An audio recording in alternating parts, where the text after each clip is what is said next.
in Chem Veda। आज हम class 11th के लिए हमारा पहला लेक्चर रिकॉर्ड कर रहे हैं और आज से हम 11th के लिए भी केमिस्ट्री क्लास स्टार्ट कर रहे हैं। तो आई होप कि 11th के स्टूडेंट्स मेरे साथ जुड़ेंगे और उनको बहुत अच्छे से समझ में आएगा केमिस्ट्री वर्ड का मतलब, केमिस्ट्री से जुड़ने वाली चीज़ें और बाकी सब चैप्टर्स। और उम्मीद करता हूँ कि अगर आपको समझ में आता है अच्छे से तो आप अपने फ्रेंड्स को भी इस बारे में बताएंगे कि हम इस तरह से वीडियो देख रहे हैं सर के। तो ज़्यादा टाइम आपका ना लेते हुए हम सीधा टॉपिक स्टार्ट करते हैं for the class 11th।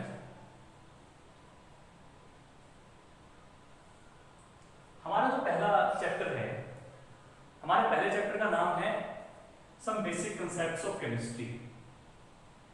Some basic concept of chemistry.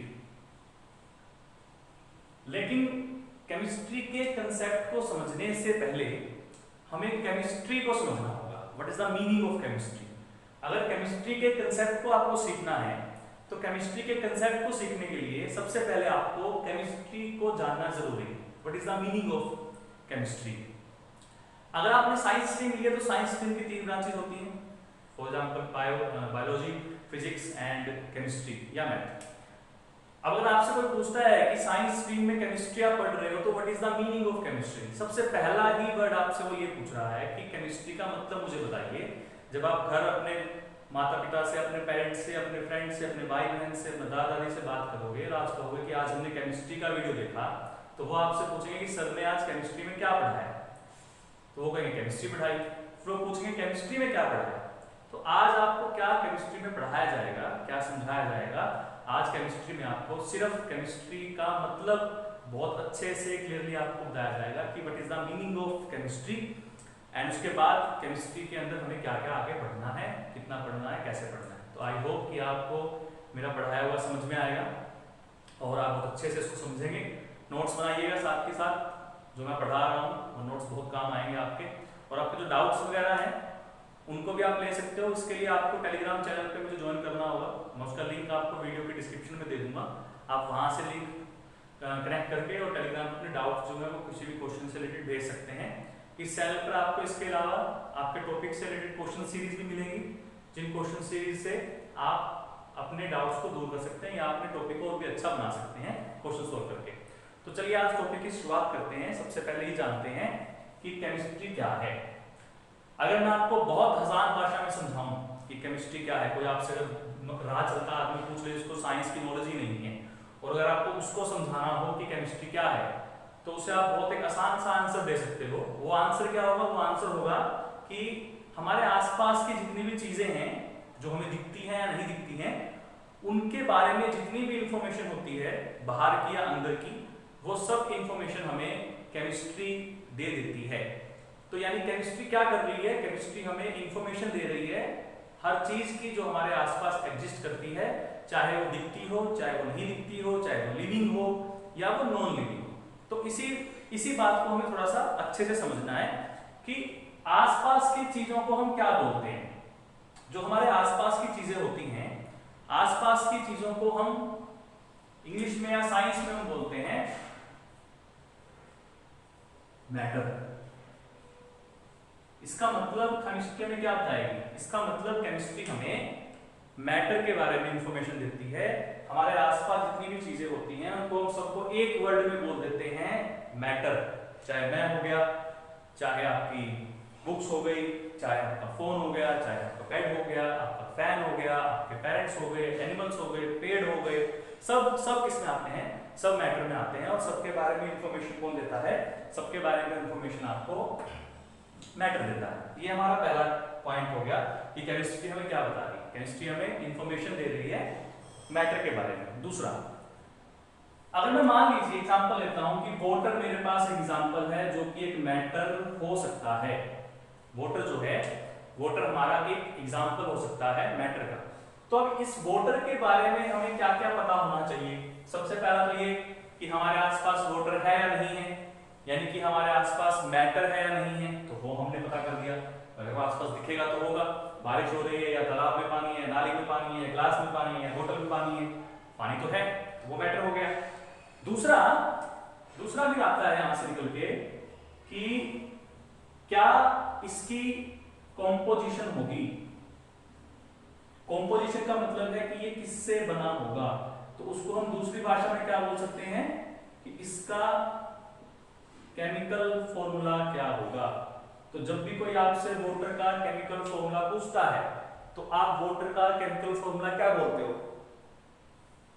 आप वाटर का केमिकल फॉर्मूला बोलते हो H2O। तो आपने उसका फॉर्मूला बता दिया। फॉर्मूला बताना जरूरी है ना। अब हर चीज पानी थोड़ी होती है, हम हर चीज थोड़ी पी सकते हैं। पीने के लिए तो पानी चाहिए और पानी के लिए फॉर्मूला होना चाहिए H2O। तो जिस मैटर का फॉर्मूला H2O होगा वो पानी होगा, वो पीने लायक होगा। तो सेकंड चीज हमने किसे बता दी? केमिस्ट्री ने बता दी।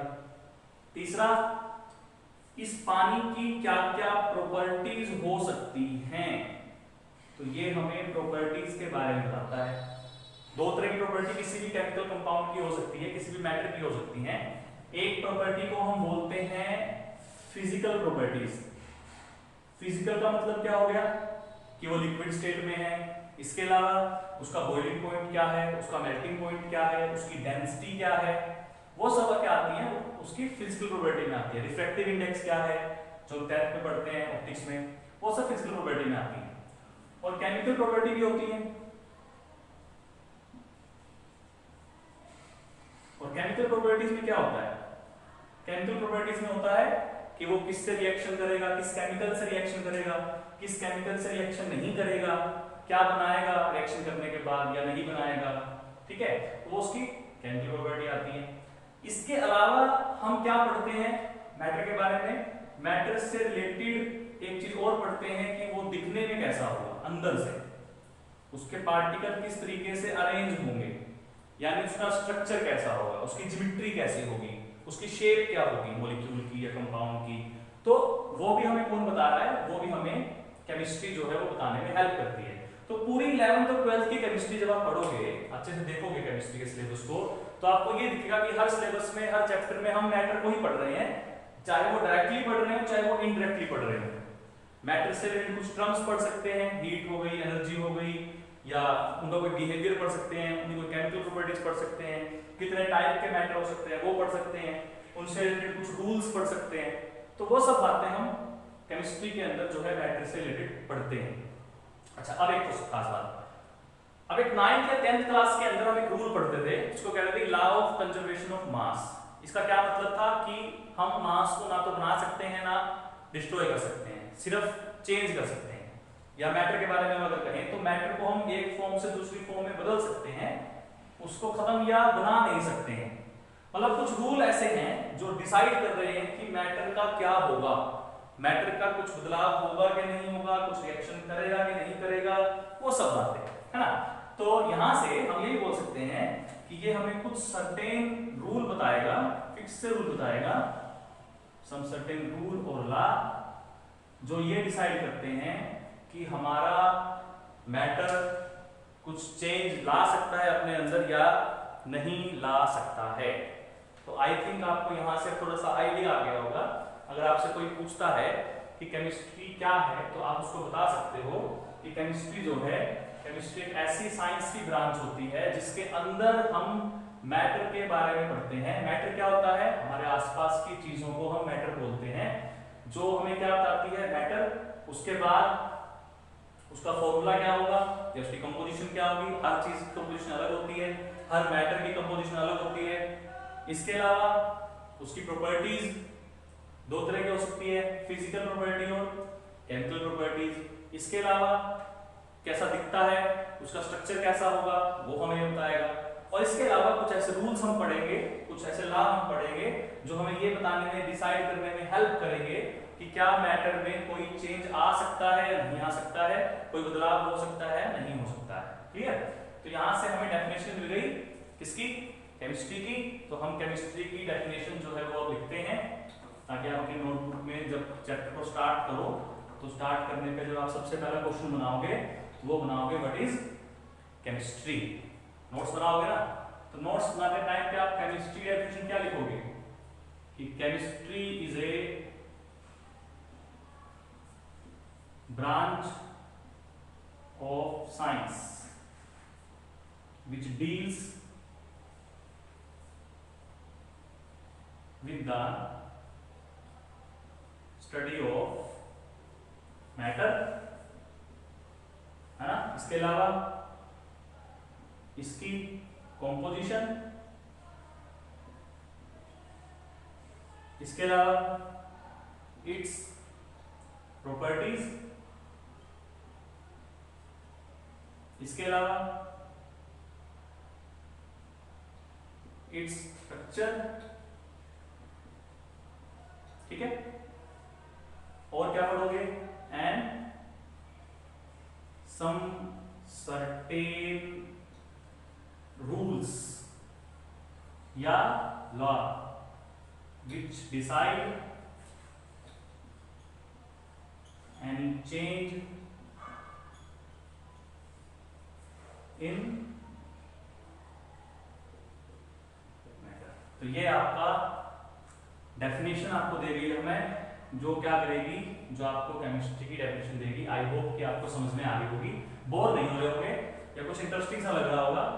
2-4 दिन पढ़िए, आप टॉपिक को अच्छे से क्लियर कीजिए, डाउट्स लीजिए। डाउट्स लेने के आपके पास 2 ऑप्शन आपको दे रहा हूँ फिलहाल। एक, आप कमेंट्स में डाउट्स ले सकते हैं, दूसरा आप टेलीग्राम पे डाउट्स ले सकते हैं। अगर आपको कोई टर्म डिफिकल्ट लग रही है, कोई वर्ड समझ में नहीं आया है, तो आप वहां पर अपना क्वेश्चन पुट अप कर सकते हैं और वहां से आपको आंसर में देने की कोशिश जल्दी से जल्दी करूंगा। कोशिश कीजिएगा कि आप नोट्स बनाएं और बहुत अच्छे नोट्स बनाएं, और वो नोट्स की भी कुछ फोटोज मुझे जरूर भेजिएगा टेलीग्राम पे, ताकि मैं नोट्स को देखूं। और जिन बच्चों के नोट्स मुझे अच्छे लगेंगे, उन बच्चों के नोट्स को मैं अपनी वीडियो में दिखाऊंगा, उनके नाम के साथ, उनके स्कूल के नाम के साथ। अपना स्कूल का नाम भी जरूर बताइएगा कि स्कूल से आप पढ़ते हो, और साथ में आपके केमिस्ट्री टीचर का नाम भी जरूर बताइएगा कि आपके स्कूल में कौन केमिस्ट्री टीचर आपको पढ़ाता है। तो आई होप कि आप मुझे नोट्स की फोटो भेजोगे, ताकि मैं देख सकूं कि बच्चे कितना अच्छे से कर रहे हैं। और नोट्स में अपने तरफ से भी कुछ इंप्रूवाइज कीजिएगा, जो आपको लगता है कि सर एसिड लिख सकते हैं इस चीज को, या एसिड डाल सकते हैं, वो भी कीजिएगा कोशिश, ठीक है।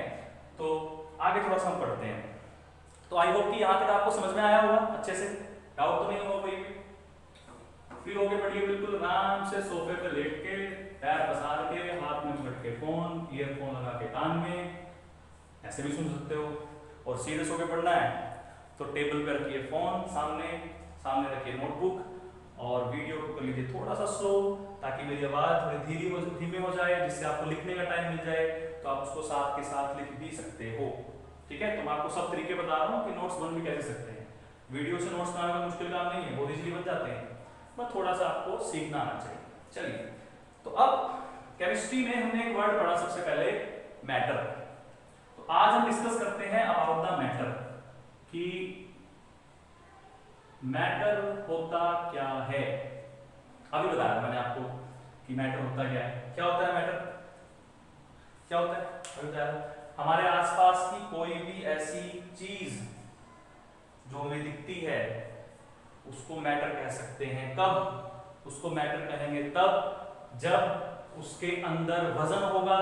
वजन को हम क्या बोलते हैं, वजन को हम बोलते हैं मास, है ना।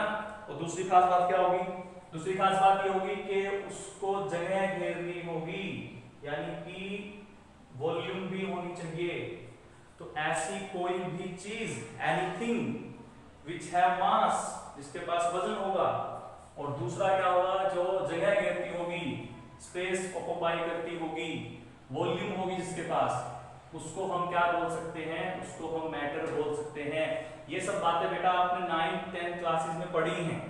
ये तो मैं आपको सिर्फ थोड़ा सा रिवीजन करवा रहा हूँ मैटर के बारे में, कि मैटर होता क्या था, याद दिला रहा हूँ थोड़ा सा, ताकि आपको आगे वाले आने वाले टॉपिक्स में प्रॉब्लम ना हो। कुछ बच्चे हैं जो भूल जाते हैं कि 9th 10th में उन्होंने क्या पढ़ा था या कहाँ पढ़ा था।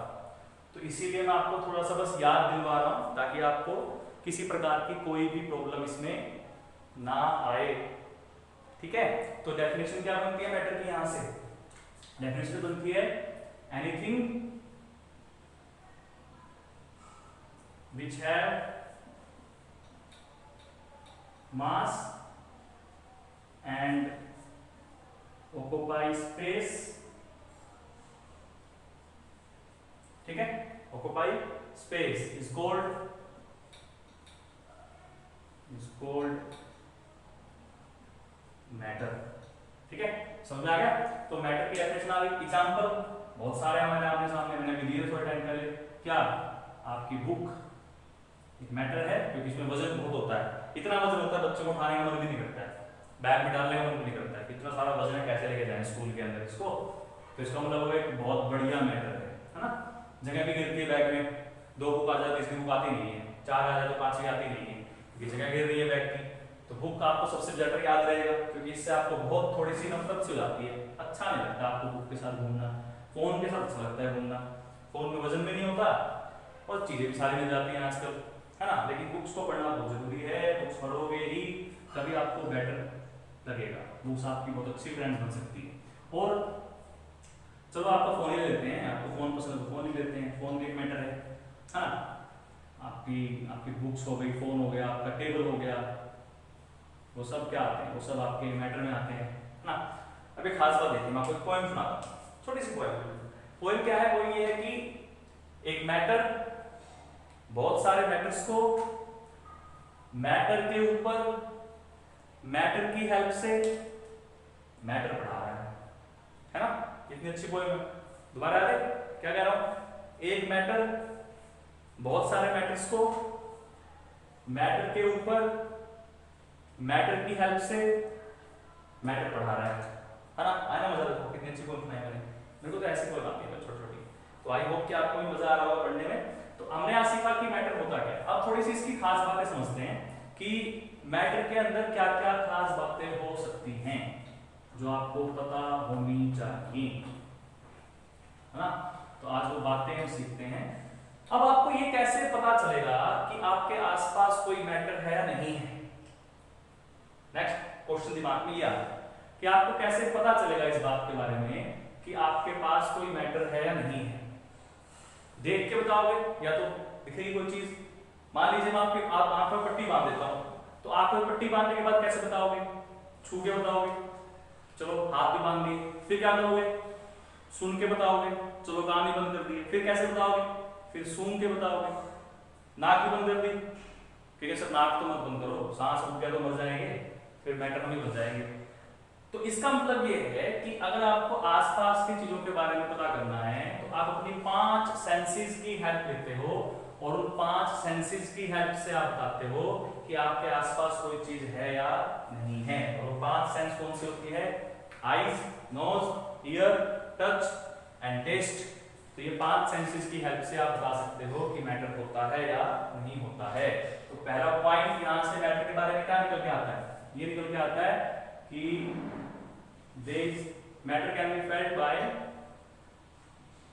matter can be felt with the help of 5 senses, है ना। 5 सेंसेस की हेल्प से हम मैटर के बारे में बता सकते हैं। जो भी आपको मुझे मेरे पढ़ाने में कमी लगे प्लीज मुझे बताइएगा कमेंट्स करके कि सर आपके टीचिंग मेथड में ये हमें कमी लगी, आप थोड़ा सा इसको सुधारिए। तो मैं कोशिश करूंगा उसको सुधारने की, ताकि नेक्स्ट वीडियो में आपको और अच्छा पढ़ा सकूं और उससे नेक्स्ट वीडियो में और अच्छा पढ़ा सकूं। मेरी कमियां मुझे बताओगे तो ज़्यादा अच्छा रहेगा, दूसरों को बताओगे कोई फायदा नहीं है, मुझे बताओगे तो मैं सुधार कर दूंगा, दूसरों को बताओगे तो सिर्फ मजाक ही उड़ाएंगे, आपका भी मेरा भी कैसे टीचर पढ़ता है। ठीक है, तो फर्स्ट पॉइंट तो ये हो गया। और क्या हो सकता है? क्या सभी मैटर जिंदा है? नहीं, मैं जिंदा हूं, आप जिंदा हो, लेकिन फोन तो जिंदा नहीं है, बुक तो जिंदा नहीं है। यानी कि मैटर लिविंग भी हो सकता है और नॉन लिविंग भी हो सकता है। तो मैटर दोनों तरह के हो सकते हैं, मे बी लिविंग और नॉन लिविंग। आज का वीडियो में ज्यादा लंबा नहीं करूंगा आपके लिए, मैं सिर्फ चाहता हूं कि थोड़ा सा इंट्रोडक्शन मेरा भी हो जाए आपके साथ और मेरे टीचिंग मेथड का भी हो जाए आपके साथ, ताकि आपको नेक्स्ट टाइम वेट रहे। अगर आपको अच्छा लगेगा तो आप वेट करो कि सर की नई वीडियो आएगी, उसमें और कुछ नया सीखेंगे, या फिर हो सकता है कि आपको अच्छा ना लगे तो आप शायद वेट ना भी करो। तो इसलिए मैं आपका ज्यादा टॉपिक आज नहीं करवाऊंगा, आपका थोड़ा सा मैं अपना खुद का इंट्रोडक्शन दे रहा हूँ, चैनल का इंट्रोडक्शन दे रहा हूँ और अपने टीचिंग मेथड के बारे में थोड़ा सा आपको बताने की कोशिश कर रहा हूँ कि मैं इस तरीके से पढ़ाता हूँ और इस तरीके से आपका सिलेबस जो है वो मैं कवर करवाने की कोशिश करूँगा। जितना उससे होगा। क्लियर? तो एक ये खास बात हो गई। इसके अलावा क्या सारा मैटर हमें दिखता है? क्या हर मैटर को हम देख सकते हैं? कहोगे सर बिल्कुल देख सकते हैं। अच्छा, तो इसका मतलब एयर मैटर है कि नहीं है? एयर मैटर है कि नहीं है? अब आप सोचोगे थोड़ा सा, एयर तो दिखती नहीं है और दिखती नहीं है तो फिर तो मैटर नहीं होनी चाहिए, है ना? लेकिन एयर तो मैटर है भाई। लेकिन सर कैसे है? इस बात को प्रूव करिए कि एयर मैटर है। बहुत आसान तरीके से कर देते हैं। घर में आपके गैस सिलेंडर होता है। गैस सिलेंडर में क्या होती है? गैस। एयर में भी क्या होती है? गैस। जब गैस सिलेंडर लीक होता है तो क्या गैस आपको दिखती है? नहीं दिखती है। लेकिन जब गैस सिलेंडर भरा हुआ है गैस से, तब उसमें वजन ज्यादा है, खाली गैस सिलेंडर में वजन कम है। इसका मतलब गैस में वजन होता है। दूसरा, क्या वो जगह घेरती है? बिल्कुल घेरती है। उसको लीक कर रहे हो तो वो सारे कमरे की जगह घेर लेगी, और ज्यादा लीक होगी तो सारे घर की जगह घेर लेगी, तो वो स्पेस भी कवर कर रही है। इसका मतलब वो दोनों चीजों प्रॉपर्टी शो कर रही है। उसके पास मास भी है, वजन भी है, और उसके पास वॉल्यूम कवर करने की एबिलिटी भी है। इसका मतलब एयर क्या है? एयर आपका एक मैटर होता है। तो मैटर दो तरह के हो सकते हैं, ऐसे मैटर जो दिखते हैं और ऐसे मैटर जो दिखते नहीं है। इट मीन्स कि मैटर may be visible और इनविजिबल। ठीक है, ये मैटर की खास बात आ गई है। और सभी तरह के मैटर जो है वो हमें दिखते भी हैं या नहीं दिखते। ये बहुत जरूरी है, क्योंकि जब हम रिएक्शंस पढ़ते हैं तो कुछ रिएक्शंस हम गैस के साथ करते हैं, तो हमें पता होना चाहिए ना गैस की प्रॉपर्टीज क्या है। क्योंकि गैस एक मैटर है, और अगर गैस एक मैटर है तो गैस की सारी प्रॉपर्टीज के बारे में आपको पता होना चाहिए, है ना? तो ये हम पढ़ रहे हैं बस। इसके अलावा ये है कि मैटर को हम ना तो बना सकते हैं और ना मैटर को हम डिस्ट्रॉय कर सकते हैं, सिर्फ उसकी फॉर्म चेंज कर सकते हैं। तो क्या लिखेंगे कि matter can neither be created nor be destroyed. I hope को आपको ये भी समझ में आया होगा कि मैटर को हम ना तो बना सकते हैं और ना ही खत्म कर सकते हैं, सिर्फ एक फॉर्म से दूसरी फॉर्म में चेंज ला सकते हैं। हाँ, तो ये पढ़ लिया हमने कि मैटर क्या साथ क्या कर सकते हैं। इसके अलावा मैटर बना किससे होता है? सबको पता है कि मैटर जो है, matter is made up of very small particles.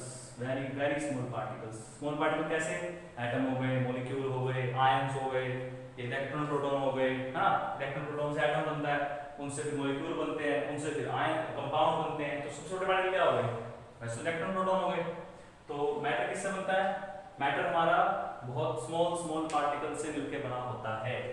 और क्या पॉइंट हो सकता है हमारा मैटर के बारे में? सोचिए थोड़ा सा, और क्या बोल सकते हैं मैटर के बारे में? क्या सभी मैटर एक जैसे होते हैं? नहीं होते हैं, सब मैटर अलग अलग होते हैं। क्यों होते हैं? क्योंकि मैटर के पार्टिकल के बीच में फोर्स ऑफ अट्रैक्शन भी अलग अलग होता है। तो there exist different type of force of attraction between the particle of matter. अब सॉलिड के पार्टिकल्स के बीच में फोर्स ऑफ अट्रैक्शन ज्यादा होता है, तो वो सॉलिड है। लिक्विड में थोड़ा सा कम हो जाता है, गैस में तो और भी कम हो जाता है।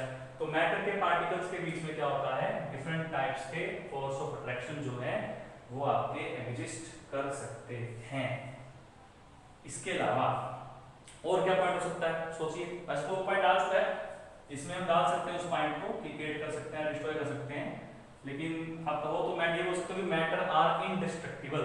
इसी बात को आप चाहो तो अलग से एक पॉइंट लिख सकते थे कि मैटर आर इनडिस्ट्रक्टिबल। उसको हम तोड़ नहीं सकते हैं, खत्म नहीं कर सकते हैं, डिस्ट्रक्ट नहीं कर सकते हैं।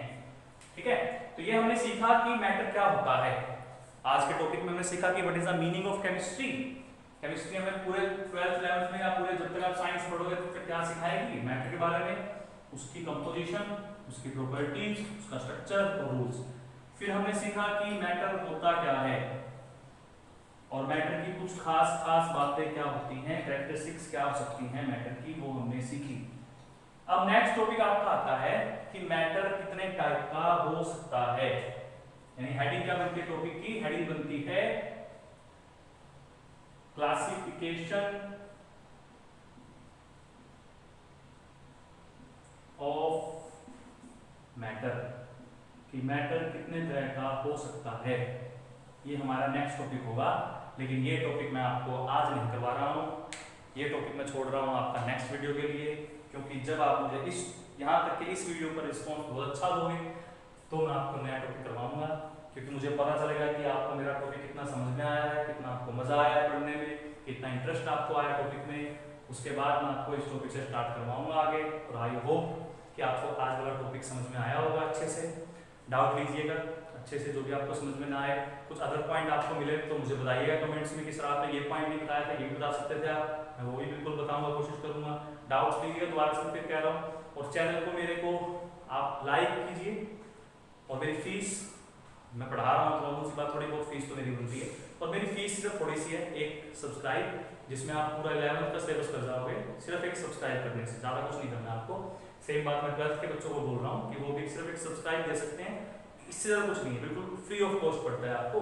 एक सब्सक्राइब मेरे पास ज़्यादा नहीं है आपके लिए, एक बटन तो दबाना है सब्सक्राइब प्लस, इतना तो करना है, आपको सारे वीडियो मिलेंगे, अच्छे से मिलेंगे सिलेबस के, ठीक है। तो मैं कोशिश करूंगा, जैसे मैंने बिल्कुल फर्स्ट वीडियो में कहा था कि मैं बिल्कुल अच्छे से आपको पढ़ाऊंगा, बिल्कुल फ्री माइंड होके, और जितना अच्छा मैं पढ़ा सकूंगा उतना मैं पढ़ाऊंगा। तो आई होप कि आपको आज का टॉपिक समझ में आया होगा। तो प्लीज़ चैनल को लाइक, शेयर और सब्सक्राइब जरूर कीजिएगा, अपने फ्रेंड्स को बताइएगा, जो आपके फ्रेंड्स हैं अपने रिलेटिव्स को बताइएगा, जो आपके रिलेटिव्स में बच्चे पढ़ रहे हैं साइंस, या आसपास में पड़ोस में जो भी आपके हैं उनको कहिएगा कि इस चैनल को एक बार जरूर ट्राई करें, सर को जरूर सुन के देखें, शायद आपको अच्छा लगेगा। सो इसी बात के साथ मैं अपनी वाणी को विराम देता हूँ, and thank you very much.